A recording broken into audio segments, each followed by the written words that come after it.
बिस्मिल्लाहिर्रहमानिर्रहीम। अस्सलाम वालेकुम नाज़रीन, मैं हूं मोहम्मद सफदर शाहीन और आप देख रहे हैं शाहीन जी टेक्निकल। वर्डप्रेस में वेबसाइट डिज़ाइनिंग के सिलसिला की ये 5वीं वीडियो है। आज हम इस वीडियो में एक तो एक्स्ट्रा थीम इंस्टॉल करेंगे, उसके बाद हम इसमें पेज बिल्डर एक इंस्टॉल करेंगे, एलिमेंटर, और उसके बाद हम इसकी कस्टमाइजेशन करेंगे एक्स्ट्रा थीम की। इससे केवल जो चारों वीडियोस मैंने बनाई हैं, जिन दोस्तों ने वो नहीं देखी और वो वेब डिज़ाइनिंग का कोर्स रेगुलरली करना चाहते हैं, तो उनसे रिक्वेस्ट है कि प्लीज़ वो पहले वाली वीडियोस को लाजमी देख लें। चलते हैं, सबसे पहले हम इसके ऊपर एक्स्ट्रा थीम इंस्टॉल करते हैं। ये आप बैकएंड के ऊपर हूँ मैं, यहाँ पर अपने extra-itinfohouse.com की जो हमने इंस्टॉलेशन की थी वर्डप्रेस की, ये हमारा फ्रंट एंड है और ये हमारा बैक एंड है। मैं सबसे पहले आपको यहाँ ले चलता हूँ थीम की इंस्टॉलेशन के ऊपर, और यहाँ से हमें करना होगा ऐड न्यू। जी नाज़रीन, हम ऐड न्यू पेज के ऊपर आ गए हैं। यहाँ पर दो तरह से आप थीम को इंस्टॉल कर सकते हैं। या अगर तो आपने अपने सिस्टम के ऊपर एक्स्ट्रा थीम की वेबसाइट से थीम को लोकल अपने सेट सिस्टम के ऊपर डाउन कर लिया है, तब फिर आप उसको यहाँ से अपलोड करेंगे, अपलोड थीम। अदरवाइज आप यहाँ से सर्च करेंगे एक्स्ट्रा लिखकर, तो एक्स्ट्रा थीम जो है वो जो आपका वर्डप्रेस की लाइब्रेरी है उसमें मौजूद है, वहाँ से ये आपके सामने आ जाएगा। आप इसको यहाँ से कर लें इंस्टॉल, चंद ही लम्हों में इंस्टॉल हो जाएगा। जी, ये हमारा थीम जो है वो इंस्टॉल हो गया है। दूसरे मरहले में हमें इसको करना है एक्टिवेट। जी नाज़रीन, हमारा ये थीम जो है एक्टिवेट हो गया है। इसके बाद हम देख रहे हैं कि हमारे पास यहाँ पर कुछ और थीम्स भी पड़े हैं, तो हम इसको अपनी जो साइट है इसके हुजूम को कम करने के लिए या इसको क्लीन करने के लिए, अपनी एनवायरनमेंट को साफ़ करने के लिए हम इनको डिलीट कर देते हैं। हम जाएंगे थीम डिटेल्स में और यहाँ से हम कर देंगे delete. Okay, theme details delete. Okay, ये जो एक्स्ट्रा थीम्स हैं हमारे पास, जिनको हम यहाँ पे नहीं रखना चाहते, जो हमारी ज़रूरत के नहीं है, हम उन्हें यहाँ से डिलीट कर रहे हैं। और ये 2017 जो कि हमारे पास पहले इंस्टॉल था, हम इसको भी यहाँ से डिलीट कर देंगे। अब हमारे पास हमारा एक ही थीम रह गया है हमारे साइट के ऊपर, जो कि एक्स्ट्रा नाम से है। हम इसी के ऊपर काम करेंगे। अब हम इसके अंदर एक इंस्टॉल करेंगे प्लगइन। प्लगइन जैसा कि मैंने आपको पहले बताया कि हम यूज़ करेंगे पेज बिल्डर के तौर पर एलिमेंटर। यहाँ पे हम लिखेंगे एलिमेंटर।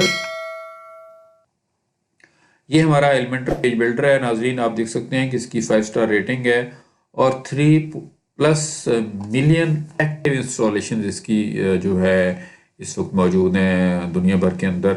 ये इतना मतलब कि इजी और इतना खूबसूरत थी पेज बिल्डर है कि आप इसके जब इस्तेमाल करेंगे, आप किसी और तरह की वेबसाइट डिज़ाइनिंग को भूल जाएंगे, सिर्फ इसी को फिर आप इस्तेमाल करेंगे।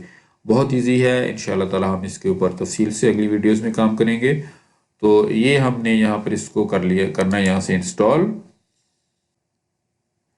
इसका जो फ्री वर्जन है उसमें तकरीबन तमाम की तमाम हमारी जो नॉर्मल वेबसाइट्स की जो ज़रूरियात होती हैं वो पूरी हो जाती हैं। हमें उसको बाय करने की ज़रूरत नहीं पड़ती। लेकिन जो प्रोफेशनल वेब डिज़ाइनर्स हैं उनको तो फिर इसको बाय करना चाहिए, क्योंकि जो फिर कुछ ऑप्शन ऐसे हैं जो कि नॉर्मल फ्री वाले वर्जन में नहीं है, लेकिन वो प्रो वर्जन के अंदर ही अवेलेबल है। हम यहाँ से इसको कर लेते हैं एक्टिवेट। जी, ये हमारा थीम जो है वो एक्टिवेट हो गया है। हमें वेलकम टू एलिमेंटर आ गया। अगर आप चाहें तो गेटिंग स्टार्ट की वीडियो यहाँ से देख सकते हैं। मैं इसको यहाँ से कर देता हूँ क्लोज। तो आप यहाँ पर फ्रंट एंड पे देखें, पहले हमारे पास ये शो हो रहा है। अब हम अगर इसको रिफ्रेश करेंगे, ये आप देख रहे हैं कि ये जो हमारी जो लुक है वो एक्स्ट्रा थीम के मुताबिक हो गई है, जबकि पहले 2017 के मुताबिक थी। जैसे कि मैंने पहले आपको बताया कि आज की वीडियो सिर्फ और सिर्फ कस्टमाइजेशन के ऊपर होगी। अगर हम इस वीडियो के अंदर आज कस्टमाइजेशन को पूरा कर लेंगे तो फिर इंशाल्लाह अगली वीडियो में हम बाकायदा पेजेस जो हैं वो क्रिएट करना सीखेंगे, उनको डिज़ाइन करना सीखेंगे। तो कस्टमाइजेशन के लिए हम जाएंगे अपीयरेंस में और यहाँ थीम्स के नीचे कस्टमाइज का बटन अवेलेबल है। तो ये रहा नाज़रीन हमारी कस्टमाइजेशन का पेज। यहाँ पर आप देख रहे हैं कि एक जो पोस्ट है इसके अंदर मैंने डाली हुई है, ये आपको समझाने के लिए। सबसे पहले हम जाएंगे ग्लोबल में। ये ऊपर जो है ये more options available in pro version, यहाँ पे हम नहीं जा सकते क्योंकि ये जब हम एक्स्ट्रा को अगर हम परचेज करें तो उसमें ये अवेलेबल होंगे। ग्लोबल में हमारे पास आ जाएगी टाइपोग्राफी। ग्लोबल मीन्स कि इसके अंदर जो भी चेंजेस होंगी वो पूरी ओवरऑल वेबसाइट के ऊपर चेंज होंगी। ठीक है, अगर हम यहाँ पे फॉन्ट एक सेट कर देते हैं तो पूरी की पूरी वेबसाइट के ऊपर वही फॉन्ट लगेगा।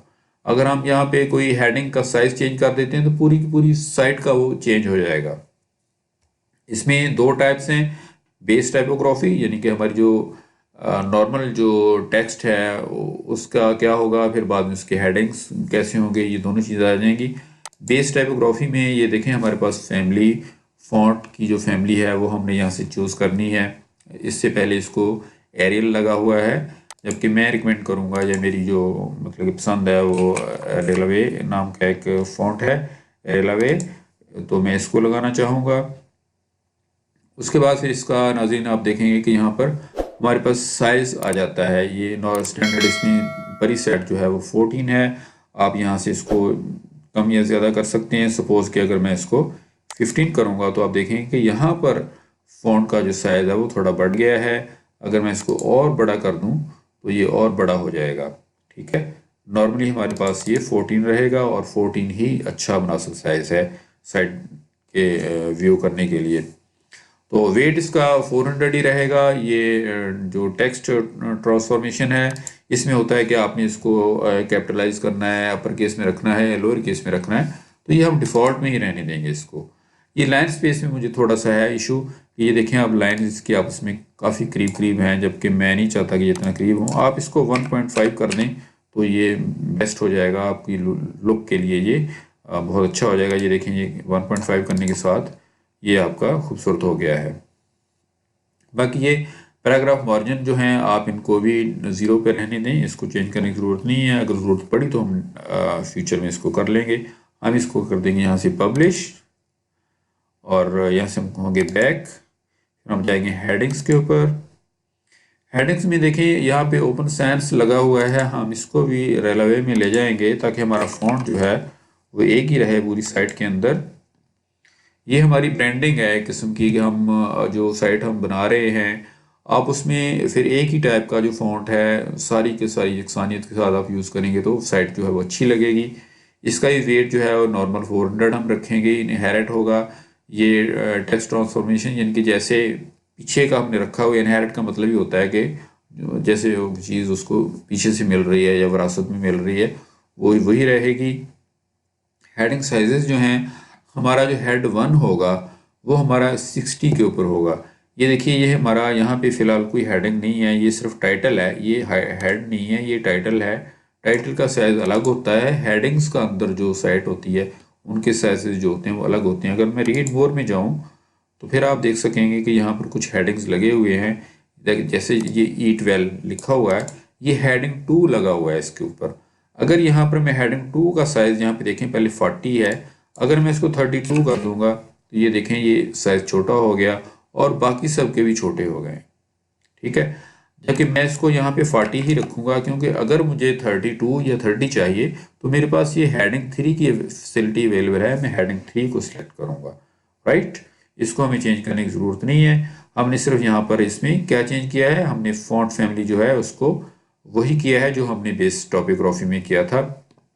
हम इसको यहाँ से करेंगे पब्लिश और हम हो जाएंगे यहाँ से आउट। एक दफ़ा और बैक चलेंगे। अब हमारे पास आ गए कलर्स।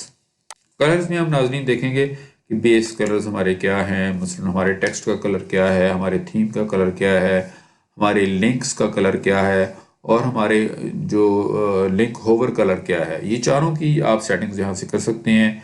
जैसा कि टेक्स्ट कलर आप देख रहे हैं कि ये पूरा तकरीबन ब्लैक में है, टेक्स्ट का कलर ये है, थीम का कलर जो है वो आप देख रहे हैं कि ये बनाया हुआ है, मतलब कि वायलेट बना हुआ है। जब आप इसको सिलेक्ट करते हैं तो आप देखें बैकग्राउंड पे जो कलर आता है वो ये थीम कलर है, इनके ओवरऑल जो थीम का कलर है वो ये वाला होगा। तो इसको आप चेंज कर सकते हैं। अगर आपने ये टेक्स्ट का कलर फर्ज करें यहाँ से टेक्स्ट का कलर भी चेंज करना है तो आप यहाँ से चेंज कर सकते हैं। मैं सपोज रेड करना चाहता हूँ तो आप देखेंगे कि पूरी साइट है उसका कलर जो है, टेक्स्ट का कलर जो है वो रेड हो गया है। लेकिन कुछ चीज़ें ऐसी हैं जो रेड नहीं हुई हैं, वो क्या है, वो लिंक्स हैं एक्चुअली, इनके ऊपर हाइपर लिंक्स लगे हुए हैं। तो वो हाइपर लिंक्स वाला जो मामला है फिर वो हम यहाँ से चेंज करेंगे। ठीक है जी। अगर आप लिंक कलर चेंज करना चाहते हैं, फिलहाल तो ये मैं इसको दोबारा से रीसेट कर देता हूँ ब्लैक के ऊपर, क्योंकि हम इसको नहीं रखना चाहते कि ये रेड हो। और ये हमारा थीम कलर मैंने आपको बता दिया है कि ये बैकग्राउंड जो इसकी होगी थीम कलर की, इसको भी आप ये वाला मैं ले लेता हूँ सपोज। उसके बाद हमारे पास आ जाता है लिंक कलर। लिंक कलर हम यहाँ से लेंगे और मैं मिसाल के तौर पे यहाँ से रेड कर लेता हूँ। तो आप देखेंगे कि जहाँ जहाँ भी लिंक्स लगे हुए हैं, ये देखें अब ये लिंक लगे हुए हैं, इनके ऊपर हाइपर लिंक्स लगे हुए हैं, ये सारे रेड हो गए हैं। बाकी सब का सब जो है, ये भी देखें ये भी रेड हो गया है, बाकी सब का सब जो है वो ब्लैक है। अब हमने थीम कलर क्योंकि ये वाला ले लिया था, तो अब बैकग्राउंड में कलर ये आना शुरू हो गया है। बैकग्राउंड के ऊपर अगर आपने कोई इमेज डालना हो, सॉरी, अगर हमने माउस ओवर का कलर इसमें एक और सेट हो जाता है कि जैसे ये हमारा लिंक का कलर जो है वो रेड है, अगर मैं माउस ओवर कलर जो है, लिंक होवर कलर जो है वो कर लेता हूँ ग्रीन। ठीक है जी।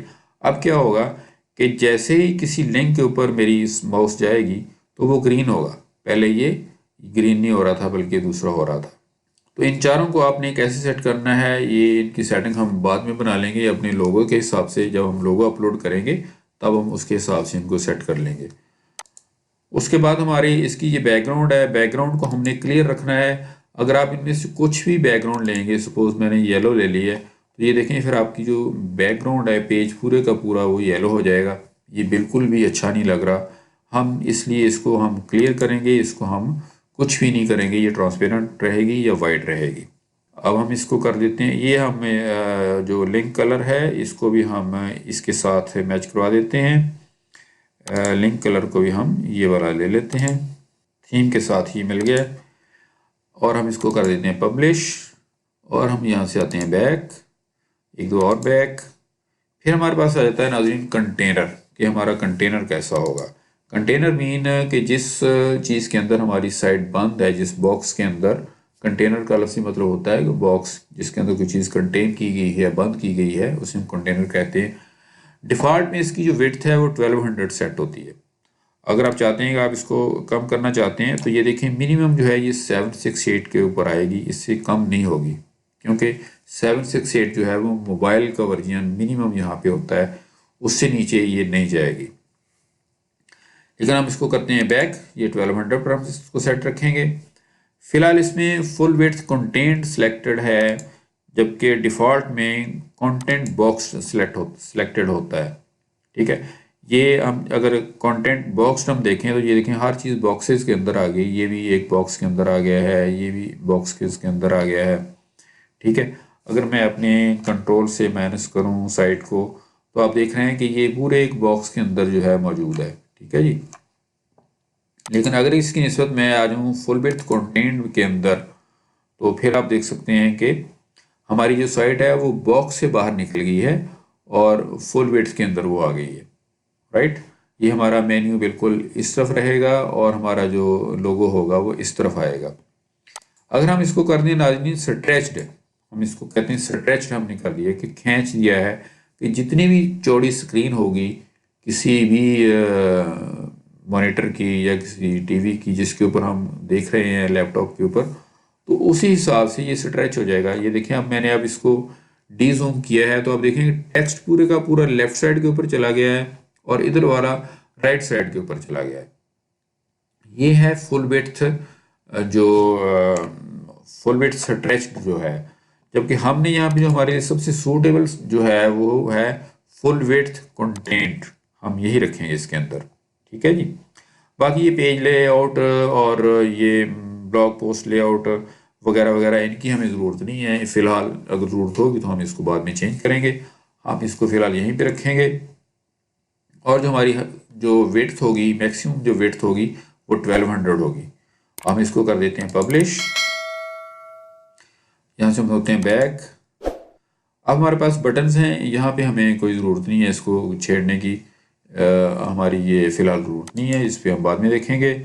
उसके बाद नाज़रीन हमारे पास आ जाता है हेडर। ये सबसे इम्पोर्टेंट चीज़ है कि हेडर में साइट आइडेंटिटी है, प्राइमरी हेडर है और प्राइमरी मेन्यू है, ट्रांसपेरेंट हेडर है। ये इसके अंदर 4 चीज़ें हैं, लेकिन हमने पहली 3 चीज़ों को हमने कवर करना है। ट्रांसपेरेंट हेडर को फ़िलहाल हम नहीं छेड़ेंगे। साइट आइडेंटिटी में हमने क्या करना है कि हमने अपनी जो ब्रांडिंग है वो करनी है। हमारी साइट का लोगो क्या होगा, मोबाइल के लिए लोगो क्या होगा, रेटिना लोगो क्या होगा। ये 3-4 किस्म के लोगोज जो हैं, ये आपने अगर वेबसाइट डिज़ाइन करनी है तो आपको पहले ही बनाने पड़ेंगे। आप सबसे पहले उनको डिज़ाइन करके रखेंगे ताकि फिर हम यहाँ पे अपलोड कर सकें। सपोज के मैं कहता हूँ कि ये साइट लोगो जो है, मेन जो लोगो होगा जो यहाँ हेडर के ऊपर लगेगा, वो मैं यहाँ से करता हूँ अपलोड अ फाइल, सेलेक्ट। ये मेरे लोगो पड़े हैं। डेस्कटॉप नॉर्मल साइज का लोगो मेरे पास ये है, मैं इसको ओपन करता हूँ। जी नाज़रीन, ये लोड हो गया है। अब हम कर लेते हैं इसको यहाँ से सिलेक्ट। ये हमें क्रॉप करने का पूछ रहा है, हम कहेंगे स्किप क्रॉप। ये हमारा लोगो यहाँ पे आ गया है और यहाँ पर ये डिस्प्ले में लग गया है। ठीक है जी। यहाँ से हम इसका जो साइज़ है ये नीचे से हम कम ज़्यादा कर सकते हैं। अगर आपने इसको बड़ा करना है तो इधर ड्रैग करें, अगर आपने छोटा करना है तो इधर ड्रैग करें। ठीक है जी। नॉर्मल हमारा ये लोगो जो है, आप अपने असल में मेन्यू के हिसाब से आप इसको सेट कर सकते हैं। अगर आपका लोगो जो है वो मतलब कि ये रेक्टेंगुलर है, लंबा है, तो उसका साइज़ कुछ और बनेगा। अगर ये स्क्वायर में है तो वो कुछ और तरह सेट होगा। ये आप देखेंगे कि कैसे आपको मुनासिब लगता है। यहाँ पे हमारा रेटिना लोगो अपलोड होगा। हम करेंगे सिलेक्ट। रेटिना जो लोगो होता है वो नॉर्मल लोगो जो हमारा होता है उससे उसका तकरीबन साइज़ जो होता है वो डबल होता है। ये डेस्कटॉप नॉर्मल साइज़ का है, ये रेटिना लोगो है, ये उससे डबल साइज़ का बना हुआ है। हम इसको अपलोड करते हैं। जी नाजरीन, हमारा ये रेटिना लोगो जो है अपलोड हो गया है। हम इसको करेंगे यहाँ से चूज़ इमेज और ये हमारा रेटिना लोगो आ गया है।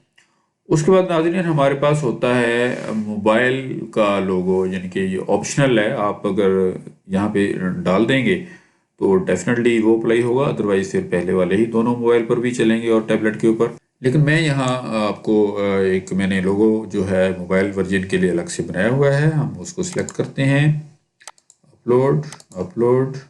ये रहा मोबाइल के लिए लोगो, ओपन। आपको हो गया है चूज़। ये हमारा मोबाइल फ़ोन पे जब भी कोई या टैबलेट पे व्यू करेगा तो फिर उसको ये वाला लोगो जो है वो मिलेगा। इसके बाद नाज़रीन हमारे पास आ जाता है साइट आइकॉन, यानी कि जो फेविकॉन होता है, फेब आइकॉन जो होता है, जो यहाँ ऊपर लेफ़्ट साइड के ऊपर हर टैब के नज़र आता है, उसे हम फेविकॉन भी कहते हैं या साइट आइकॉन कहते हैं। हम उसको यहाँ पे अपलोड करते हैं, जो कि मैंने बना के रखा हुआ है। ये हमेशा आपका स्क्वायर साइज़ में होना चाहिए, यानी कि इसकी जो हाइट एंड विड्थ है वो एक जैसी होनी चाहिए। ठीक है, हम करेंगे इसको यहाँ से ओपन।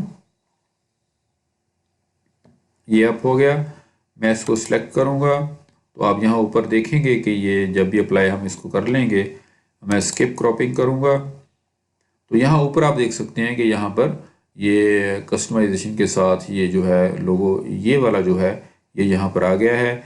और इसके अलावा अगर मैं यहाँ पर इसके साथ अपना, अगर आपके पास लोगो नहीं है सपोज़ के, फिर आप क्या कर सकते हैं कि लोगो अगर आपके पास नहीं है तो आप अपने डिस्प्ले साइट टाइटल कर सकते हैं। ठीक है, यहाँ पे जो भी आप लिखेंगे वो यहाँ लोगों की जगह के ऊपर आ जाएगा, जैसे ये इसके बाद सब सपोज़ के आ गया है। ठीक है, इसी तरह आपकी वेबसाइट की जो टैग लाइन है वो भी डिस्प्ले में आ जाएगी, यानी कि इसकी थोड़ी सी एक डिस्क्रिप्शन होगी, ये 2 लाइनों में बन जाएगी। ऊपर आपकी लाइन थोड़ी मोटे अल्फाज में होगी, नीचे थोड़ी पतले अल्फाज में होगी। यानी कि अगर आपके पास लोगो नहीं है तो आप इस तरह कर सकते हैं। फिलहाल हम इनको रखेंगे यहाँ से डिसेबल, क्योंकि हमारे पास लोगो है। साइट टाइटल को हमने और जो टैग लाइन है हमने उसको कर दिया है ऑफ।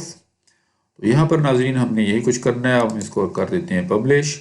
पब्लिश करने के बाद अगर आप अपने होम पेज के ऊपर आएँ और यहाँ पर आकर इसको आप रिफ़्रेश करें तो यहाँ पर भी देखेंगे कि वो जो आइकॉन है यहाँ पर भी डिस्प्ले हो गया है। ठीक है जी, ये हमारा यहाँ पर भी डिस्प्ले हो गया है।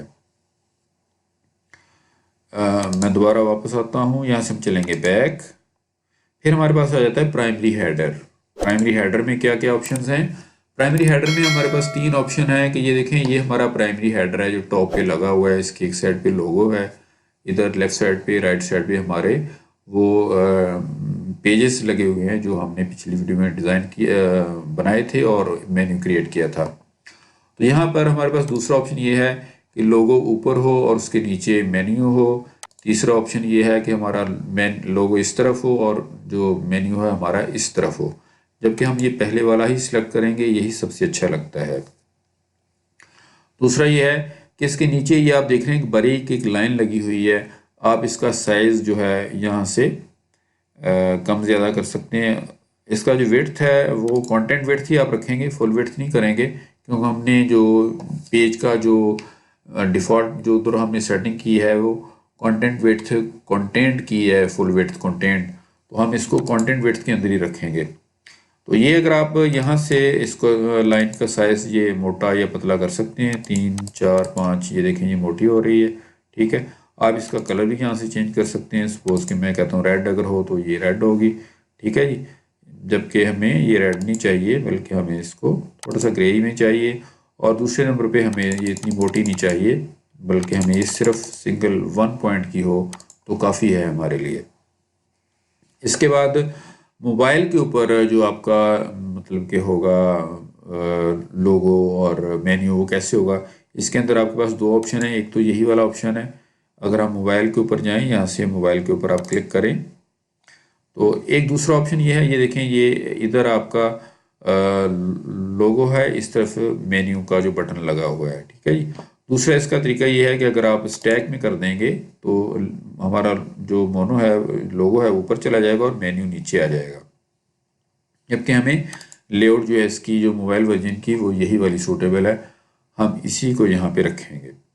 हम इसको कर देते हैं पब्लिश और हम बाहर आ जाते हैं। हमारे पास दूसरे नंबर पे आ जाता है प्राइमरी मेन्यू। प्राइमरी मेन्यू में नाज़रीन हमारे पास ये जो ऊपर हमारा जो सॉरी यहाँ से हम करें डेस्कटॉप, ये हमारा प्राइमरी मेन्यू ही है जो पहले मेन्यू लगा हुआ है, जो हमने पहले बनाया है। तो प्राइमरी मेन्यू के इसमें कुछ दीगर ऑप्शंस हैं। सपोज़ के आप चाहें तो इसको डिसेबल कर सकते हैं यहाँ पे कि, और अगर आपने मेन्यू दूसरा क्रिएट किया हुआ है उसको यहाँ पे डिस्प्ले ला सकते हैं, लेकिन हमने फिलहाल तो इसको चेक ऑन नहीं करना, हमने इसको ऑफ रखना है, हमने मेन्यू यहाँ पे चाहिए। दूसरा, last item in the menu क्या हो? हमारे पास यहाँ पे ऑप्शन होता है कि अगर आप इसमें कोई बटन रखना चाहते हैं कि टेक्स्ट एड HTML डालना चाहते हैं, कि विजेट यहाँ से डालना चाहते हैं, तो वो आप यहाँ पर डाल सकते हैं।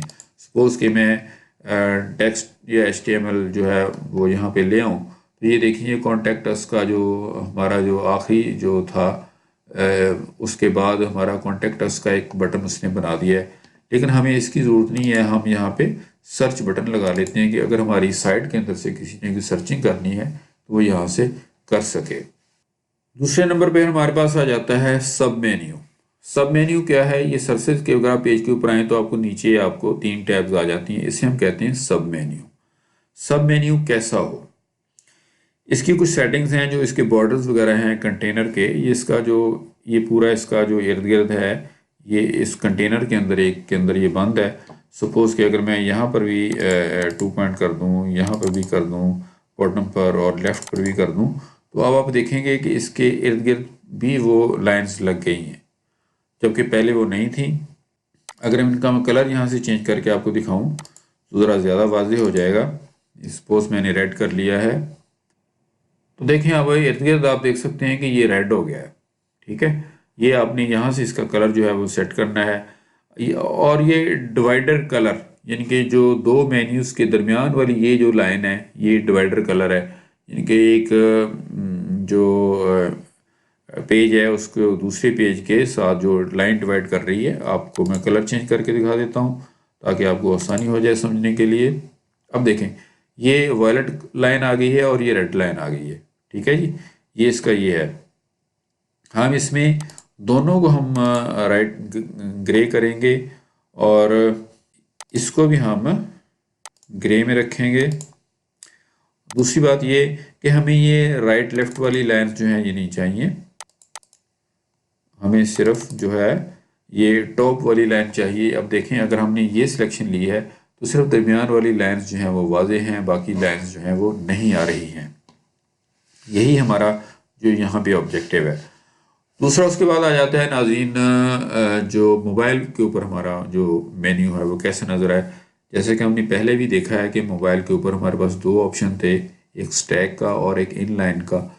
इसमें कुछ दीगर ऑप्शन यहाँ पे आ जाते हैं कि अगर आप मोबाइल वर्जन के ऊपर जाएं, यहाँ पर आप अगर मेन्यू को हटा देंगे तो देखें यहाँ इसके अंदर से मेन्यू का लफ्ज़ जो है वो निकल गया है, जबकि हमारे पास मेन्यू का यहाँ पे लफ्ज़ होना चाहिए ताकि हमें हमारा जो विजिटर है उसको पता हो कि ये लाइन किसके लिए लगी हुई है।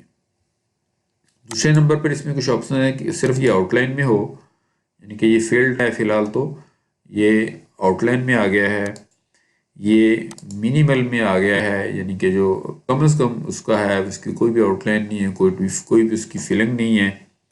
इसको हम रखेंगे फिल में ही ये अच्छा लगता है। जैसे कि इसके ऊपर प्रेस करेगा मेन्यू खुलेगा, सब मेन्यू यहाँ से खुलेगा और वो इसको यहाँ पे इस्तेमाल कर सकता है। इसको करते हैं यहाँ से क्लोज, और ये रेड कलर हम नहीं लेंगे, ये वाला हम कलर ये वाला लेंगे क्योंकि हम यही कलर हमने पीछे भी यूज़ किया है। अच्छा, ये जो मैंने आपको मेन्यू का जो ब्रेक पॉइंट मैंने आपको बताया है कि मतलब कि कितना कम साइज़ हो चौड़ाई के हिसाब से कि मेन्यू इस मेन्यू में चेंज हो जाए, क्योंकि जब आप डेस्कटॉप वर्जन के ऊपर होंगे तो अगर सपोज़ ये हमारा डेस्कटॉप वर्जन है, इसकी ये फ़र्ज़ करें कि ये 1200 है या उससे ज़्यादा है। अब हमने किया है मेन्यू ब्रेक पॉइंट 768, यानी कि 768 से जब हम नीचे आएंगे या 768 के ऊपर पहुंचेंगे तो हमारा जो मेन्यू है वो देखें चेंज हो जाएगा उस मेन्यू की शेप में जो हमने सेट की है अभी। ये देखें मेन्यू का कलर और उसकी शेप और उसका लोगो, ये तीनों चीज़ें चेंज हो गई हैं। यहाँ ये 768 के करीब है, या थोड़ा सा आप बढ़ाएंगे, ये हमारा डेस्कटॉप आ गया, लोगो और मेन्यू थोड़ा सा हम कम करेंगे तो ये आ गया मोबाइल और टैबलेट के लिए। ठीक है जी, आपको बात समझ आ गई है मेरे ख्याल में इंशाल्लाह ताला। बॉर्डर का जो रेडियस है वो हमारा ये मोनो के जो कॉर्नर्स हैं हमारे मेन्यू के, उनके लिए होता है कि अगर हम इसको बढ़ाएंगे तो देखें वो बड़े कॉर्नर जो ज़्यादा राउंड हो गए हैं, हम उसको तकरीबन 5 या 7 रखते हैं जो कि मुनासिब साइज़ है। यहाँ हम कर देंगे इसको पब्लिश, आ जाएंगे इससे आउट, ब्रेड क्रम को छोड़ दें, ब्लॉक को छोड़ दें, नहीं ब्लॉक को साइड बार पे आ जाते हैं। साइड बार हमारा ज़रूरी है। हम फिलहाल देखें हमारा ये कंटेंट है, उसके साथ ये राइट पे साइड बार लगी हुई है, हमें राइट साइड बार नहीं चाहिए। हम ये यहाँ से नो कर देंगे, साइड बार को हम हटा देंगे, क्योंकि जब हमने अपना पेज बिल्डर के अंदर हमने पेज डिज़ाइन करने हैं तो फिर हमें अगर ज़रूरत होगी जिस पेज के ऊपर, वहाँ पे हम इसको लगा लेंगे। ये हमारे ऑप्शनल होता है पेजेस के अंदर भी। हर पेज जब हम बनाएंगे तो उसके अंदर भी ऑप्शन होता है कि आपने साइड बार रखनी है या नहीं रखनी, तो वहाँ से हम सिलेक्शन लेंगे या नहीं लेंगे। पेजेस के अंदर डिफ़ॉल्ट, ब्लॉग में डिफ़ॉल्ट, वैसे हम लेआउट के अंदर हम इसको नहीं रखेंगे। और जो साइड बार है उसकी विड्थ जो है वो 30% के ऊपर होगी। ठीक है जी, हम इसको कर देते हैं पब्लिश, हम आते हैं बाहर। अब हमारे पास आ जाता है नाज़रीन इसके बाद फुटर। फुटर में दो चीज़ें आ जाती हैं, एक तो फुटर विजेट्स और फुटर बार। फुटर विजेट्स में अगर हम जाते हैं, सपोज़ के आप चाहते हैं कि आपका जो फुटर है, फ़िलहाल देखें ये नीचे सिर्फ एक बार है, उसके ऊपर सेंटर में लिखा है कॉपीराइट और my blog powered by my blog वगैरह। ये माई ब्लॉग हमारा साइट का नाम जो हमने पहले रखा हुआ था। अगर आप यहाँ से ये फ़िलहाल लेआउट में ये सिलेक्टेड है, यानी कि डिसेबल है, विजेट्स जो है फुटर बार के अंदर हमने डिसेबल किए हुए हैं। अगर हम इनको एनेबल कर देते हैं तो फिर हमें ऑप्शन मिल जाएंगे, यहाँ पे 4 विजेट्स हम अलग अलग किस्म के लगा सकते हैं। पहले विजेट में क्या होना चाहिए, दूसरे में क्या होना चाहिए, ये आप खुद बाद में तय करेंगे, लेकिन फ़िलहाल हम यहाँ पर इसको रखेंगे नेगेटिव के ऊपर, हम ये अप्लाई नहीं करेंगे। राइट जी, आ जाती है फुटर बार। फुटर बार के नीचे ये आप ये जो नीचे वाली जो बार है इसे फुटर बार कहते हैं। ये फ़िलहाल हमारी ये वाली सिलेक्टेड है। एक ये है, डिसेबल करेंगे तो ये बिल्कुल गायब हो जाएगी, नज़र नहीं आएगी। और इसके अंदर ये आपको नज़र आ रही है, ये सेंटर में ये कॉपीराइट वगैरह लाइन रहेगी। अगर हम फुटर का मेन्यू सेलेक्ट करेंगे कोई, तो इसके नीचे फिर वो मेन्यू लगेगा। इसी तरह अगर हम इसको सिलेक्ट करेंगे तो लेफ़्ट साइड पे जो है वो आपके कॉपीराइट वगैरह आएंगे और राइट साइड पे आपका जो मेन्यू है वो आएगा। लेकिन हम यहाँ पे इसको सेंटर वाले को ही सिलेक्ट करते हैं। यहाँ आप देख सकते हैं लिखा है सेक्शन 1 और ये सेक्शन 2। ये आप इस सिंबल पे देख सकते हैं कि सबसे ऊपर एक लाइन लगी हुई है वो सेक्शन 1 है, नीचे वाली जो है वो सेक्शन 2 है। यानी कि सेक्शन 1 के अंदर ये टेक्स्ट जो है टाइप है जो यहाँ पे लगा हुआ है। सपोज़ कि अगर मैं यहाँ से कॉपीराइट का लफ्ज़ निकाल दूँ तो यहाँ पर भी आप देखेंगे कि कॉपीराइट का लफ्ज़ निकल गया है और 2019 हो गया है। और उसके बाद अगर 2019 से पीछे मैं कुछ लिखना चाहूँ, सपोज़ कि मैं लिख देता हूँ शाहीन, तो यहाँ पर आ जाएगा कॉपीराइट शाहीन 2000। यहाँ पे अगर मैं शाहीन टाइप कर दूंगा तो यहाँ पे आ जाएगा शाहीन 2019। और यहाँ पर साइट का जो टाइटल है, जो हमने टाइटल दिया हुआ है वो आ रहा है। अगर आप इसको यहाँ से रिमूव करेंगे तो ये यहाँ से रिमूव हो जाएगा और देखें यहाँ से निकल गया है। पावर्ड बाई के साथ आप यहाँ पे साइट टाइटल ही लिखा हुआ आता है। अगर आप यहाँ पे चाहें तो आप अपना जो भी है अपनी वेबसाइट का नाम लिख सकते हैं जिसने ये डिज़ाइन की है। सपोज मैं लिख देता हूँ IT इन्फो हाउस। आप इसको IT इन्फो हाउस लिख सकते हैं और इसको एक, अगर आप चाहें तो इसके अंदर एक लिंक भी ऐड कर सकते हैं जिसको हम बाद में डिस्कस कर लेंगे। सेक्शन 2 में अगर आपने विजेट लाना है, फुटर मेन्यू लाना है, ये आपकी मर्ज़ी है। फ़िलहाल ये नन के ऊपर है, हम इसे ऐसे रखेंगे और हम इसको पब्लिश करने के बाद यहाँ से हो जाएंगे आउट। ये हमने फुटर बार और फुटर विजेट्स के बारे में जान लिया। उसके बाद नाज़रीन हमारे पास होम पेज सेटिंग, सबसे जो इम्पोर्टेंट चीज़ है कस्टमाइजेशन में वो होम पेज सेटिंग है। फ़िलहाल हमारे पास जो है हमारी जो सबसे जो लास्ट पोस्ट होगी उसके लिए होम पेज सेट है। अगर मैं यहाँ से ये देखें, ये मेरे पास, आप अगर इस एड्रेस लाइन को गौर से पढ़ें तो इसके ऊपर .com के बाद होम लिखा हुआ है। ठीक है, इसका मतलब है कि हम मेन रूट के बाद /होम पेज के ऊपर है। अगर मैं इसको निकाल दूँ यहाँ से और मैं इसको करूँ ओके, क्योंकि यहाँ पे आपको आपको ये पोस्ट यहाँ पे नज़र आ रही है, पहले नज़र नहीं आ रही थी। ये पोस्ट जो है ये डिफ़ॉल्ट में होम के ऊपर है, /होम के ऊपर नहीं है, बल्कि ये डोमेन के मेन के ऊपर है, मेन रूट के ऊपर है। ये हमारी जो यहाँ पे नज़र आ रही है, इसलिए हमारी ये हमने इसको रखना है या कि हमने किसी स्टैटिक पेज को यहाँ पे लाना है। हम नॉर्मली यही होता है डिफ़ॉल्ट में कि हमारी जो आखिरी जो पोस्ट होती है जो हम लास्ट टाइम करते हैं वो होम पेज के ऊपर आती है। ठीक है, लेकिन अगर हम इसमें सिलेक्शन ले लेते हैं कि एक स्टैटिक पेज, अब देखिए हमने यहाँ से पेज सेट कर लिया है स्टैटिक पेज। अब हमने होम को जो है हमारा स्टैटिक पेज जो है वो सिलेक्ट कर लिया है और जो पहले वाली पोस्ट थी वो होम पर नहीं पड़ी हुई है। ठीक है, इसलिए जैसे ही हम यहाँ पर आकर इसको हमने रिफ़्रेश किया तो हमारा जो होम पेज है वो ब्लैंक हमें नज़र आया। इसको ब्लैंक ही होना चाहिए। ये हमारा होम पेज है जो कि बिल्कुल ब्लैंक है, इसके ऊपर अभी हमारा कुछ भी नहीं है। हमने जो पोस्ट बनाई है वो तो किसी पेज के ऊपर है ही नहीं है, हमने पोस्ट वाला जो ऑप्शन है यहाँ से हटा दिया है।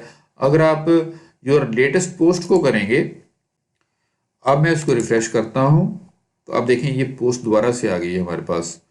लेकिन अगर मैं यहाँ से static page home page select कर लेता हूँ और इसको पब्लिश कर लेता हूँ तो अब क्या होगा कि ये पोस्ट यहाँ पे नहीं आपको नज़र आएगी, ये यहाँ से क्लियर हो गई है, बिल्कुल वॉश हो गई है। तो नाज़रीन ये थी हमारी आज का कस्टमाइजेशन का।